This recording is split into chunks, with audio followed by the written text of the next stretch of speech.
Hi, Dr. Lim here. Over the year, during gynotherapy, there's always a question on how to carry out weight management, how to diet and etc. Today, we shall discuss this. Many members, especially ladies, always complain they do not eat much, but the body weight keeps increasing and become chubby. I've seen one extreme case. She only took chocolate and tomato on a very strict diet, but the body remained overweight. She wished to know why. She's not eating much, but why the body is overweight. Of this, we must know why the body become obese. There are two main reasons for that now. The first is due to overeating, which most of us already know. The second reason is due to weakness in metabolism, which is very few people know it, okay? And we shall cover it here shortly. Many people think that we should take 3 meals a day to maintain good health and good energy. But our body digestive system is at the strongest activities from 11 o'clock to 1 p.m. Okay, strongly suggests that 1 meal per day is sufficient for the body. Many people never control their meals and eat throughout the days. In the morning, they take breakfast, then tea break, then lunch, then afternoon tea, dinner, and before sleep, go for supper. We have explained in our past video, when you eat too much, you are stressing your liver and pancreas. That lead to many chronic diseases and depression. Yes, you do not get me wrong. The more you eat, the more depressed you are. During the meeting in Australia, many members complain about obesity. Then I explained my experiences in Australia to them. When I first arrived in Australia, I ordered a meal for my wife, my assistant, and myself. The meals were too big, we could not finish it. The second time, we ordered 2 meals and shared by 3 people. We still could not finish it. The third time, we ordered only 1 meal and 3 people sharing it. Could you believe it? We could not finish the meal. Eating so much for every meal for sure will land your health in trouble. After meeting in Australia, one member from Greek heritage brought me for a Greek restaurant. The dinner started with a huge plate, looked like a boat. We have veggie, meat, fish, sauces, and it. Wow. After eating, I thanked the member for the dinner. And they said, what dinner? This is just an appetizer. Then the real dinner came. It's served with a whole lamb leg, and a whole fish so big. I never forget the dinner. And remind the member, if you continue to eat like this you will end up with a lot of problems. The question now is how to cut down the amount of food, and yet we do not feel hungry or discomfort. There are a few ways we can be on diet and not feel uncomfortable and hungry all the time. There is one habit that is important, which is to eat the food slowly. Chew it well before you swallow it down. Chewing the food and tasting it well gives you the satisfaction of eating. Also, the stomach needs 5 to 10 minutes to communicate well with the brain to give you the sense of fullness. If we eat too quickly, by the time you feel full, it is already too late. And that is supposed to be the feeling 5 minutes ago. Can you imagine how much extra food you eat during these past 5 minutes if you eat quickly? So, eating the food slowly is a first step to manage your food.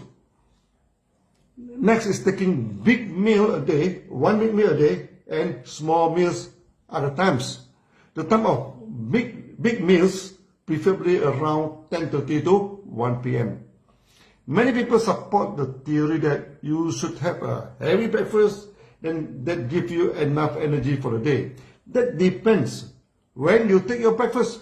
If it's too early in the morning, by the time your stomach system is not yet activated, large intake of food can spoil your stomach system. So the best practice is when in the early morning, taking only liquid meals for easy digestion, then go for a big meal around 11 a.m. to 1 p.m. Then later part of the day, take only liquid meals like congee or porridge. This is a good way to be on diet, as intake of liquid meals prevents the hunger feeling. When you get used to that type of lifestyle, you never feel hunger and stomach problem.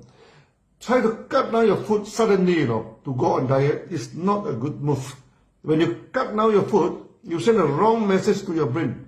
Food is not sufficient.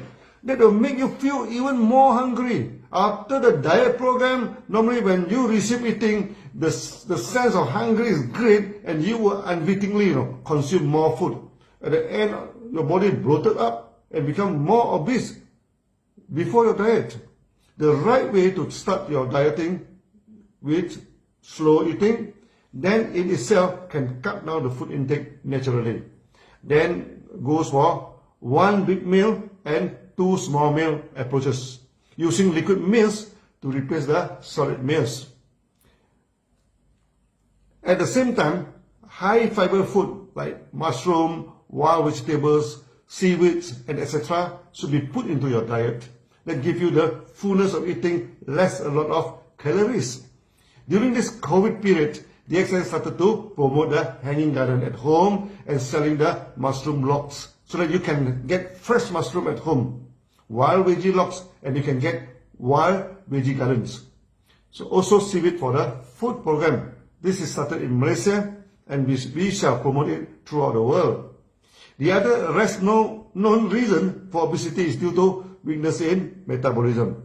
When your body digests the food, you get sugar for energy and other nutrients like protein, etc. to build up the body. So when the food is more, then the surplus sugar and the nutrient will be combined for fat and stored in the body. When the metabolism or digestion is weak, this process is short-circuited. Before your body uses up the required amount of sugar and nutrient, they are prematurely stored as fat. The main reason why such short-circuit in fat metabolism happens in the body, when the body is weak and the metabolistic process becomes weak too. The food is not burned effectively to give us good energy, but rather left over as bioacid in the body. You need organic acid like citric acid or acetic acid to complete the burning in a circle known as citric acid cycle. In a citric acid cycle, it is here that occurs for breakdown products of the cell's major building blocks like sugar, fatty acids, amino acid, etc. and oxidize to carbon dioxide. It means the full burn-down of these food elements need bioacid. Nowadays, many people do not take in much bioacid foods like vinegars, sour tomatoes, tamarind, citrus, and etc. And due to misunderstanding of taking alkaline food, and they mistaken all this bioacid as non-alkaline food. This is exactly opposite to their knowledge. All these bioacid foods like vinegars, tamarind, sour tomato, citrus, and lemon are alkaline foods. And they can burn down the food completely and remove the metabolistic acidic waste. Then turn your body alkaline actually. When you're in Southeast Asia, here many people are used to taking sour food and sour soup. Obesity is not a problem until they turn into another eating habit full of meat without acids. Some countries they also take fermented sour food, like the injera in Ethiopia, which is a flat bread that is very sour, and you can see the people there are quite slim. When you are lacking a bioacid, your body will combine the surplus acid in your body and fat and keep it aside. That directly resulted in obesity. So for the lady who takes chocolate only for diet during the lunchtime, there is no acid intake at all. This resulted in obesity in her. Not only that, due to burning of food is not complete, she always complained about lack of vitality and lack of energy. Other than lack of energy, such obese people also lack of strength. They mean they cannot lift a heavy thing or go for long exercise. So when a person is obese, lack of energy and lack of strength, you are very sure he or she suffer from lack of bioacid. Taking organic vinegar regularly is good for health.